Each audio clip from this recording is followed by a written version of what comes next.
Deficiência e antideficiência. Deficiência. A logosofia chama assim ao pensamento negativo, que enquistado na mente exerce forte pressão sobre a vontade do indivíduo, induzindo-o de modo contínuo a satisfazer seu insaciável apetite psíquico.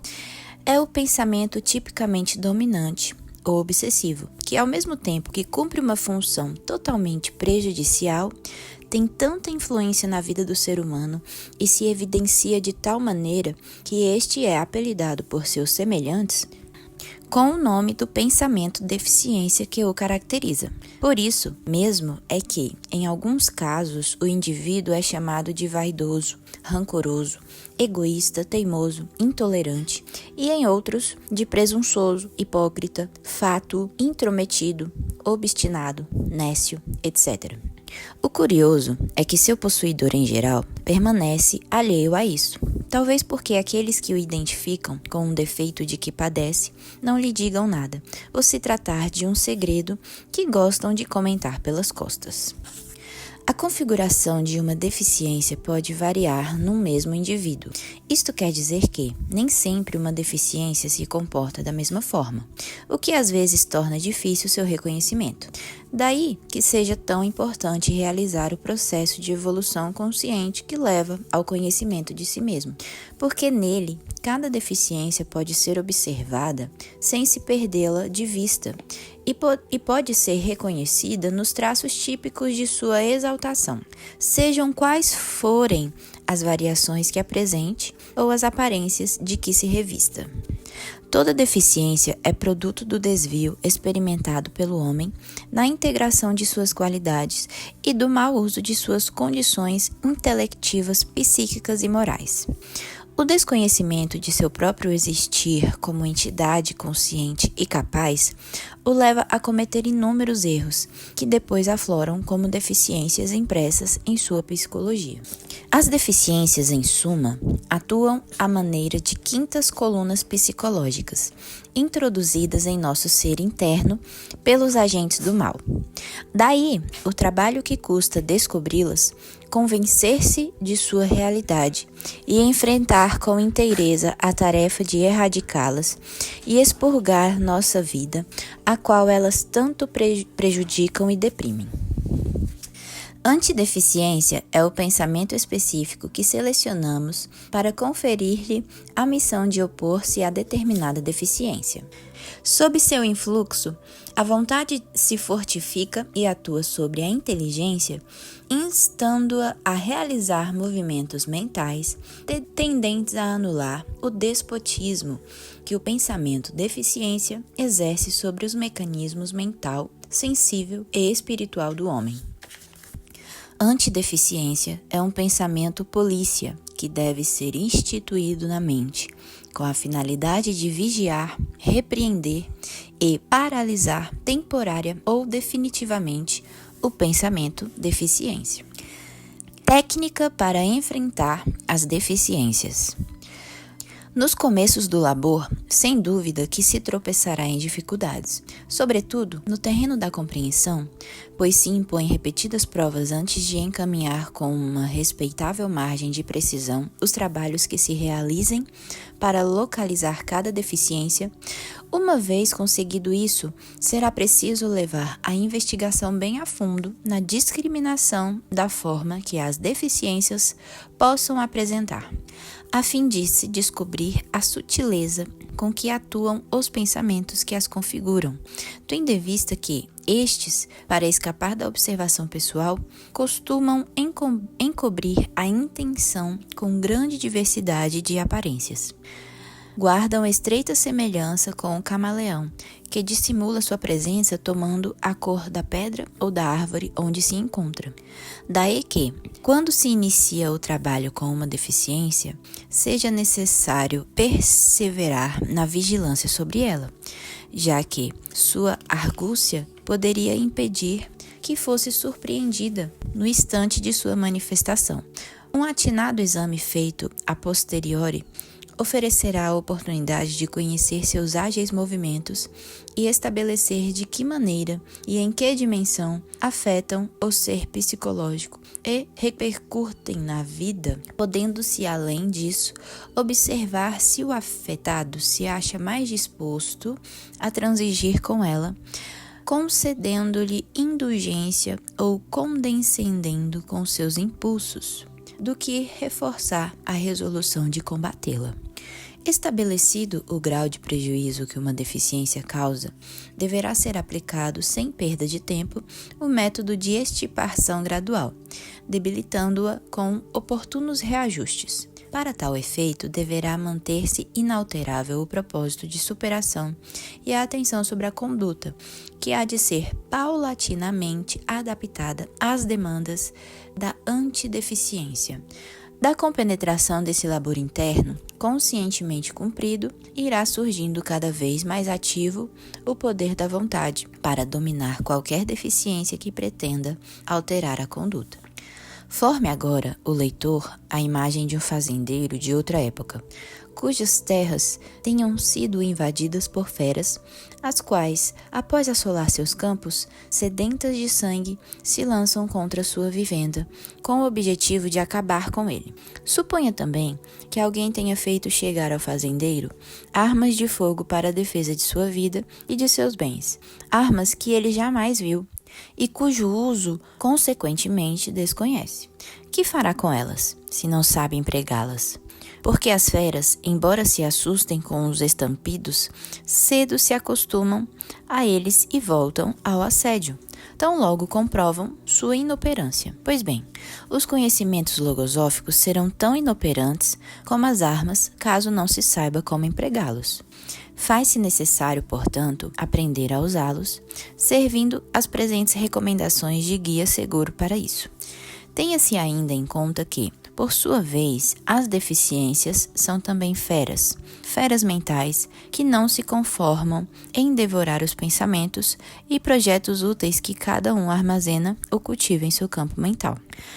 Seu afã de destruir, como acontece com o pessimismo, a obstinação, o descuido, a irritabilidade, a veemência, etc., as induz a atentar contra os sentimentos mais nobres, e inclusive contra a própria vida de seu dono. É preciso, pois, que acabemos com tais pensamentos, se não quisermos que eles acabem conosco. Por conseguinte, deveremos exercitar a pontaria, pondo-nos com cautela a persegui-los até caçá-los, livrando a propriedade mental de todo o ente maligno. Todas as deficiências, desde a mais benigna até a mais incômoda, afetam a vida psíquica, tal como fazem as enfermidades em relação ao corpo. Ninguém se iluda acreditando que uma deficiência, por leve ou inofensiva que pareça, possa permanecer em sua mente sem prejudicá-lo, porque poderia suceder-lhe o mesmo que ao camponês que descobriu 2 filhotes de tigre e, presumindo que ao seu lado cresceriam mansos e inofensivos, levou-os para a fazenda e os criou. Certo dia, já crescidos, esqueceu-se de levar-lhes alimento. Impelidos pela fome, os tigres, ao vê-lo, atiraram-se sobre ele e o destroçaram para devorá-lo. As feras, enquanto não forem eliminadas, serão sempre feras, assim como as deficiências serão sempre deficiências, enquanto o homem nada fizer para extirpá-las. É indubitável que, neste gênero de realizações, se agilizam os movimentos internos que melhor respondem às aspirações individuais de aperfeiçoamento. Munido o ser dos elementos que a logosofia aproxima a seu entendimento, não lhe será difícil encaminhar seus esforços com decisão e acerto para a consecução desse fim. Mas convém recordar o que antes dissemos e que agora repetimos. A aplicação de um conhecimento logosófico sobre determinada deficiência não deve limitar-se a uma só vez. A ação combativa deve ser constante, exercida não com brusquidão, mas com firmeza e resolução. Assinalaremos ainda como meio altamente eficaz para combater tão detestáveis inimigos da sensibilidade humana, a observação de deficiências em nossos semelhantes. Observação que será feita sem se perderem de vista as próprias. Sobretudo, quando se trate de irregularidades que se assemelham às que temos empenho em neutralizar. No efeito desagradável que nos produzem as más atuações alheias, pode-se avaliar o que causamos em circunstâncias análogas, surgindo de tão simples confronto com maior vigor que antes a resolução de nos tornarmos mais gratos e suportáveis. O citado procedimento, que jamais deverá ser empregado para criticar, mas sim como motivo de aperfeiçoamento, encontra a complementação que seu equilíbrio exige, quando se tem cuidado de observar também a ótima impressão que as virtudes do próximo produzem. Eis aí o estímulo natural que nos deve inspirar a desenvolver iguais virtudes e a nos converter em exemplos vivos de captação e assimilação de valores espirituais e éticos, valores que a sensibilidade e a consciência reclamam como indispensáveis para mover e ativar as próprias bases internas de superação. Lista de deficiências generalizadas no ser humano: falta de vontade, impulsividade, suscetibilidade, indiscrição, inadaptabilidade, obstinação, vaidade, falsa humildade, indolência, desobediência, irritabilidade, timidez, soberba, desasseio, falta de memória, presunção, necedade, displicência, impaciência, debilidade, intrometimento, indisciplina, aspereza, egoísmo, desordem, brusquidão, intemperança, indiferença, cobiça, verborragia, rancor, descumprimento, veemência, intolerância, amor próprio, teimosia, credulidade, inconstância, hipocrisia, curiosidade, fatuidade, negligência, rigidez, petulância. Classificação das deficiências. A fim de que se possa levar a cabo com a devida eficácia a erradicação das deficiências que afetam a psicologia, classificamos-las em 3 grupos, a saber, letra A, dominantes maiores, letra B, dominantes menores, letra C, benignas. Mediante um amplo e detido exame pessoal da maneira de ser e do comportamento habitual, poderão ser determinadas as deficiências que têm influído com maior ou menor preponderância sobre o caráter, sobre as inclinações, sobre a conduta de maneira geral e especialmente sobre os pensamentos. É indubitável que, por mais indulgência que o ser humano tenha consigo ao realizar esse exame, haverá de reconhecer que 1, 2 ou 4 de suas deficiências figurarão no primeiro grupo e algumas outras no segundo, correspondendo às restantes ao terceiro, ou seja, ao das benignas. É fácil concluir que essa primeira classificação será provisória e terá mais propriamente um caráter de ensaio, pois o natural é que, à medida que o ser se auto-investigue, se produzam em sua avaliação mudanças que modifiquem o critério anterior. Poderá suceder, por exemplo, que uma ou várias das deficiências incluídas no primeiro grupo correspondam ao segundo, ou vice-versa. Também poderá ocorrer que alguma do grupo benigno atue surpreendentemente, predominando em determinada circunstância.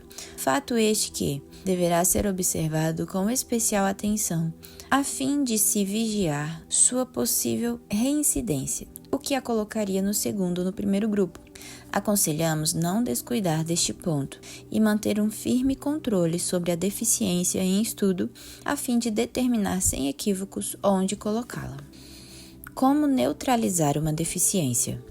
Sugerimos trabalhar com empenho sobre as que integram o primeiro grupo, por serem as que mais prejudicam a vida do indivíduo. E desde já prevenimos que não é tarefa fácil, porém muito interessante e de inquestionável valor.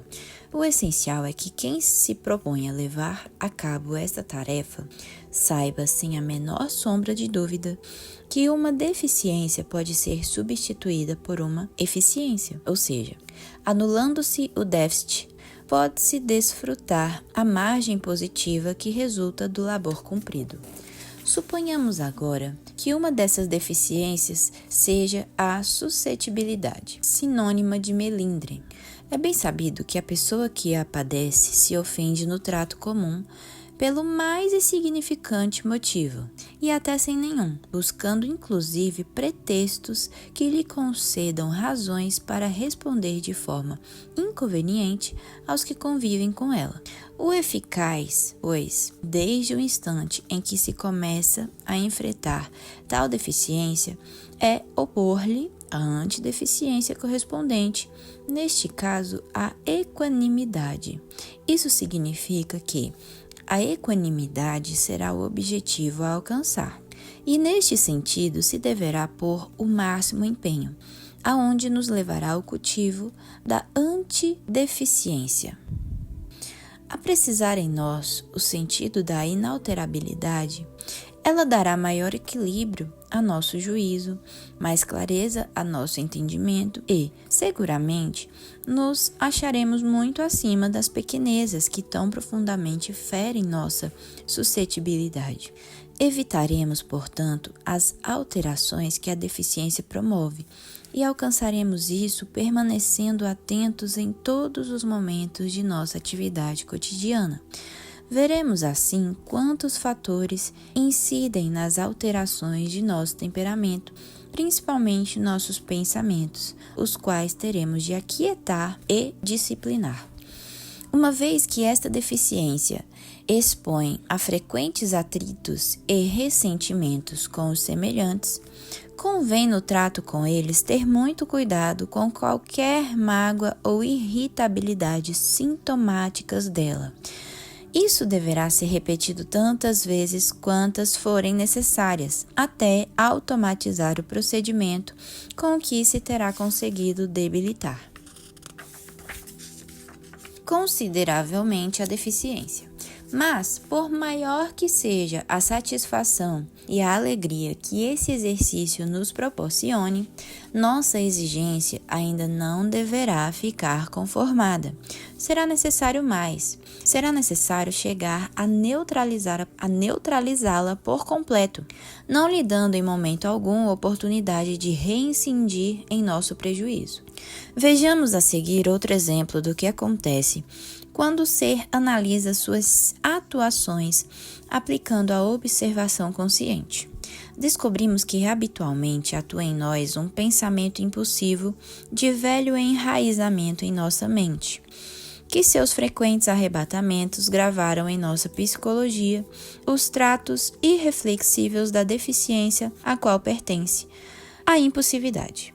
Conscientes agora dos excessos a que nos conduz e dos contratempos que nos acarreta, gostaríamos de nos livrar dela e desenvolver, por outro lado, a condição oposta, cabalmente determinada e conscientemente forjada, isto é, a contenção. Alcançada essa compreensão, deveremos entregar-nos à tarefa de incorporar à vida mental a contenção, ou seja, o pensamento selecionado para neutralizar a deficiência.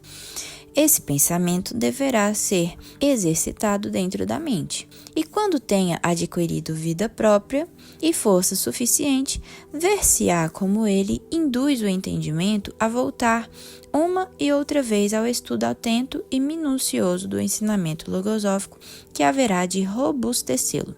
Também se verá que esse fato aguça a observação sobre si mesmo e até sobre aqueles nos quais se observa idêntico defeito, que estimula a atenção às próprias atuações, para que se tenha a oportunidade de associar à vida os elementos extraídos das duas operações anteriores, isto é, do estudo e da observação, que permite extrair conclusões e anotar os resultados que vão sendo obtidos, para que seus frutos tenham vigência duradoura na vida.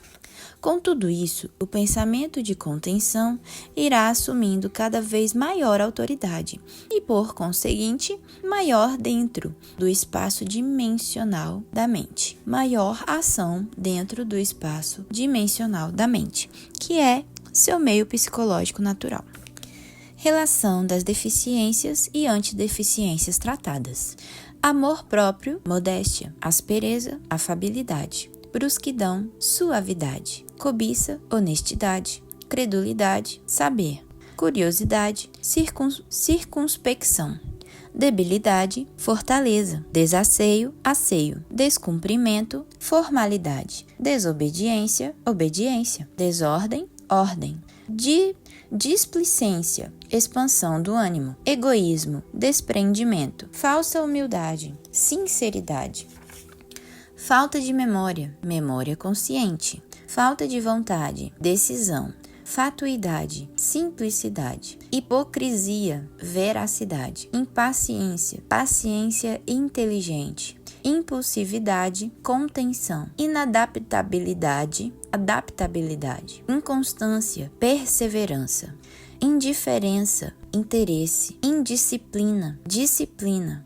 indiscrição, discrição, indolência, autodeterminação, intemperança, continência, intolerância, tolerância, intrometimento, circunspecção, irritabilidade, temperança, necedade, prudência, negligência, diligência, obstinação, transigência, petulância, gordura, presunção, modéstia, rancor, bondade, rigidez, flexibilidade, soberba, humildade, suscetibilidade, equanimidade, teimosia, docilidade, timidez, resolução, vaidade, modéstia, veemência, serenidade, verborragia, concisão. Propensão é o pensamento negativo que trata de enquistar-se na mente do indivíduo, enquanto exerce pressão sobre a vontade para satisfazer a tendência que o particulariza. Difere da deficiência, que atua dominando o campo mental e volitivo e se caracteriza por sua filiação claramente arbitrária, em que a propensão se manifesta como sintoma predisponente da anomalia que reflete. Não gera como aquela o impulso idômito, e sim promove o relaxamento circunstancial do juízo, ao qual incita a pronunciar-se com ligeireza, isto é, sem o devido resguardo por parte da razão, da observação, do pensar e do sentir da pessoa. A propensão se manifesta esporadicamente, a deficiência permanentemente. Uma e outra são, com frequência, produto da própria herança, podendo neutralizar-se a primeira com relativa facilidade, ao passo que a segunda persiste indefinidamente, se não é enfrentada com a firme determinação de vencê-la. O conhecimento dessa particularidade psicológica, unido aos preceitos que aconselhamos para sua identificação dentro da esfera individual, dá ao homem as defesas mentais que o libertam de sua nociva influência.